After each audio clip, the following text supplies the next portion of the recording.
అధికారంలోకి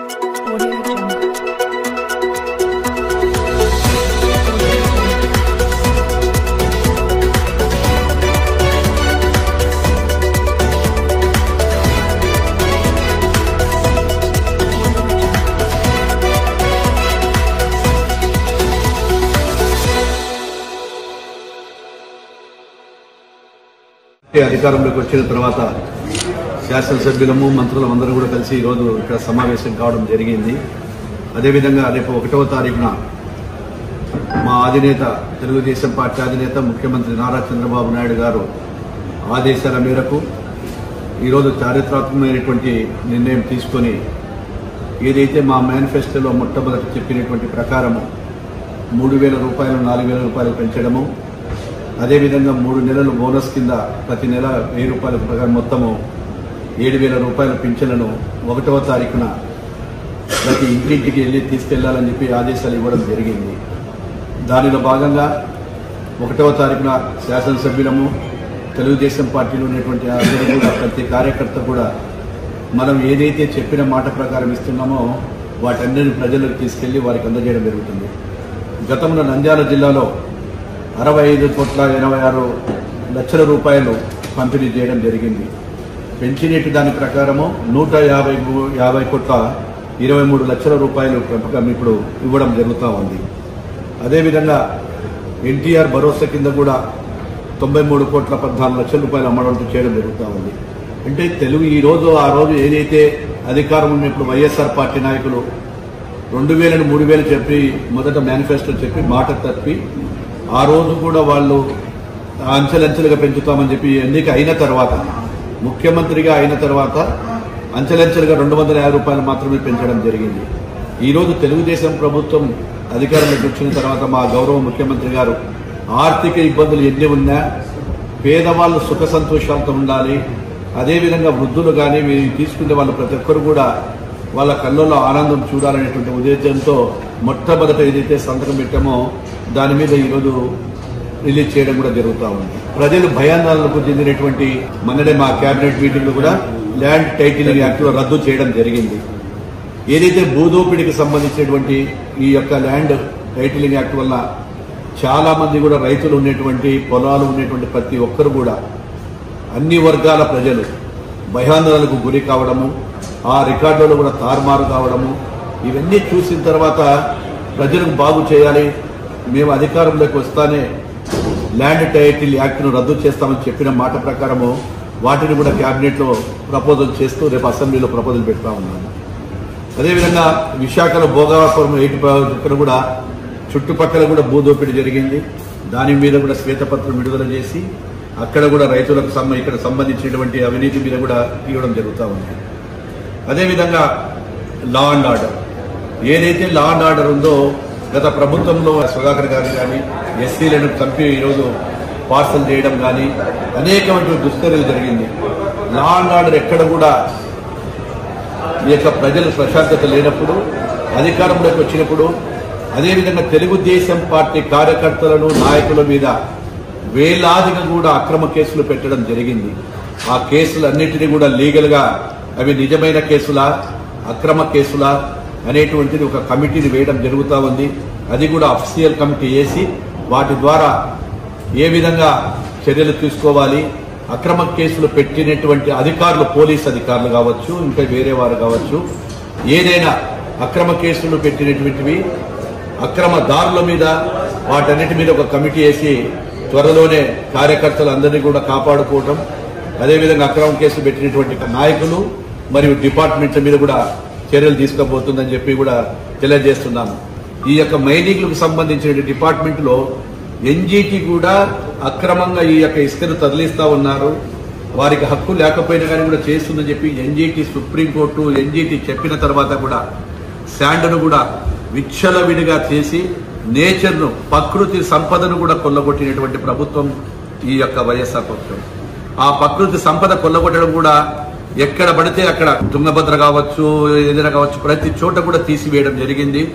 అదేవిధంగా వారికి పర్మిట్ ఉండేదానికంటే ఇష్టారాజ్యంగా ఈ యొక్క కొండలు కూడా తవ్వేసి కంకర్ మిషన్లు పెట్టి క్రషర్లు కూడా పెట్టి ఇష్టారాజ్యంగా కూడా ప్రభుత్వానికి రావాల్సినటువంటి రాయల్టీని కూడా చాలా మంది కూడా క్రషర్ యజమానులు ఎగ్గొట్టడం జరిగింది.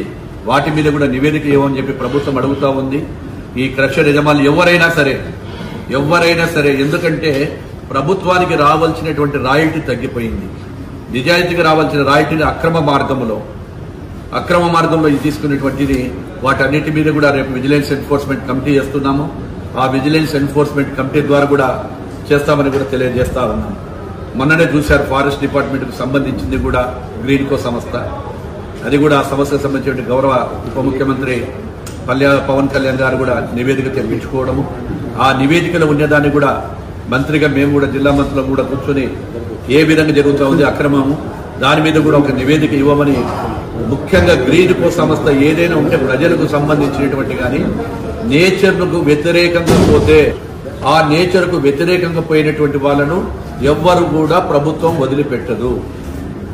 నేచర్ అనేటువంటిది దేవుడు ఇచ్చినటువంటి ఒక సంపద ప్రకృతి. అది దానికి సంబంధించి ఫారెస్ట్ అనేటువంటి డిపార్ట్మెంట్ లో కూడా గత పాలకుల చేతిలో ఫారెస్ట్ డిపార్ట్మెంట్ కూడా విచ్చలవిడిగా దోపిడీ చేయడం జరిగింది. గతంలో ఫారెస్ట్ ఉండేటువంటి అక్కడ శాసనసభ్యులైనటువంటి ప్రతి ఒక్కరు కూడా వైఎస్ఆర్ పార్టీకి సంబంధించిన శాసనసభ్యులు విచ్చలవిడిగా ఫారెస్ట్ లో కొండలను కొల్లగొట్టడము, అక్కడ సంపదను అంతా కూడా దోచుకోవడం జరిగింది. అదేవిధంగా వారి మీద కూడా యొక్క కంపెనీలో కూడా అన్నింటినీ కూడా మేము ఎంక్వైరీ చేస్తామని తెలియజేస్తా ఉన్నాము. అదేవిధంగా R&B డిపార్ట్మెంట్ కి సంబంధించి జిల్లాలో ఇప్పటికే 1513 కిలోమీటర్లు ఉన్నాయి. మొత్తము బాగా ఉండేటివి 836 కిలోమీటర్లు, ఫిట్ గా ఉండేటివి 357 కిలోమీటర్లు, రినీవల్ చేయడానికి 152 కిలోమీటర్లు ఉన్నాయి. వాటిని కూడా ఇన్వెస్ట్ చేస్తున్నాము. ముఖ్యంగా 172 కిలోమీటర్లు పార్ట్ హోల్స్ ఉండేవి ఉన్నాయి. వాటన్నిటిని కూడా మా శాసనసభ్యుల ద్వారా అందరి ద్వారా కూడా ఇంకా నివేదికలు అడిగి అవి లేని విషయాలు కూడా ఇంకా ఎక్కడైనా ఒకవేళ పొరపాటున మా అధికారులు మర్చిపోయి ఉంటే ఆ యొక్క నివేదికలన్నీ కూడా శాసనసభ్యుల ద్వారా తీసుకుని వాటిని కూడా మేమందరం కూడా నివేదికలు తెప్పించుకుని త్వరలోనే డిపిఆర్లు రెడీ చేసి రేపు బడ్జెట్లో శాంక్షన్ చేసుకుని వాటిని కూడా మొదలు పెడతామని చెప్తా ఉన్నాము. అదేవిధంగా ఇంకా కూడా పంచాయతీరాజ్ వ్యవస్థ నిర్వీర్యమైపోయింది. ఏ గ్రామంలోకి పోయినా వీధి లైట్లు లేవు. ముఖ్యంగా డ్రైనేజ్ వ్యవస్థ కూడా నిర్వీర్యంగా మారి మురుగు కాలువలు వచ్చి అపరిశుభ్రతతో ఈరోజు చాలా మంది కూడా రోగాల బారిన పడతా ఉన్నారు. ఇలాంటివి చెప్పుకుంటూ ఎన్నో ఉన్నాయి సమస్యలు. ఇప్పుడు రాష్ట్రంలో లోటు బడ్జెట్ ఉంది. 1000 కోట్ల రూపాయలు అప్పు చేసి వారందరూ కూడా 1,00,000 కోట్ల రూపాయల పైన కూడా అప్పులు చేసేసి మా మీద పెట్టిపోవడం జరిగింది. ముఖ్యంగా మా R&Bకి సంబంధించినటువంటి డబ్బుల్లో ఏదైతే గవర్నమెంట్ నాబార్డ్ ద్వారా వచ్చినటువంటి 375 కోట్ల రూపాయలు ఎక్కడికి పోయినాయి కూడా తెలియడం లేదు. ఏదైతే నేషనల్ బ్యాంక్ వచ్చిందో మాకు NDB, ఆ బ్యాంకు ద్వారా వచ్చినటువంటి డబ్బులు కూడా కాంపెన్సేషన్ లో మన పర్సెంటేజ్ డబ్బులు ఇవ్వకపోవడం వల్ల ఆ డబ్బులు కూడా పక్క మార్గంలో పోవడం వల్ల దాదాపుగా 1000 కోట్ల రూపాయల వరకు కూడా ఈరోజు నిలబడిపోవడం జరుగుతూ ఉంది. అదేవిధంగా పార్ట్ హోల్స్ ఏవైతే ఉన్నాయో ఆ పార్ట్ హోల్స్ కి సంబంధించి కూడా 374 కోట్లు పెండింగ్ ఉన్నాయి. ఆ పెండింగ్ బిల్లులు కూడా కాంట్రాక్టర్ల దగ్గర నుంచి అన్ని చేయించుకున్న తర్వాత ఆ CFMS లో కూడా ఎక్కలేదు. వాటిని కూడా కంప్లీట్ గా అన్ని నివేదికలు ఇవ్వమని చెప్తా ఉన్నాము. జిల్లాలో ఉన్నటువంటి శాసనసభ్యులము మంత్రులము అందరం కూడా కలిసి సమిష్టిగా తెలుగుదేశం పార్టీకి ఇంత అత్యధిక మెజార్టీలు ఇచ్చి గెలిపించిన ప్రజలందరికీ కూడా, జిల్లా ప్రజలకు, కార్యకర్తలకు, నాయకులకు ప్రతి ఒక్కరికి కూడా హృదయపూర్వక ధన్యవాదాలు కూడా తెలియజేస్తా ఉన్నాము. ఈ రోజు తెలుగుదేశం పార్టీ చాలా పటిష్టంగా ఉంది. ఏ నియోజకవర్గంలోకి పోయినా కానీ కూడా కార్యకర్తలు ఈరోజు ప్రతి ఒక్కరు కూడా ఈరోజు గెలిపించినటువంటి ప్రతి నాయకునికి కూడా ధన్యవాదాలు తెలియజేస్తా ఉన్నాము.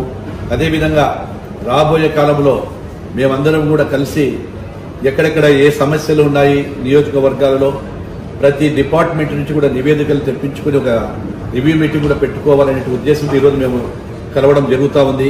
ఏ విధంగా ముందుకు పోదాము, సమస్యల మీద ఏ విధంగా అధికారులకు తీసుకురావాలి, అవన్నీ కూడా ఉన్నాయి.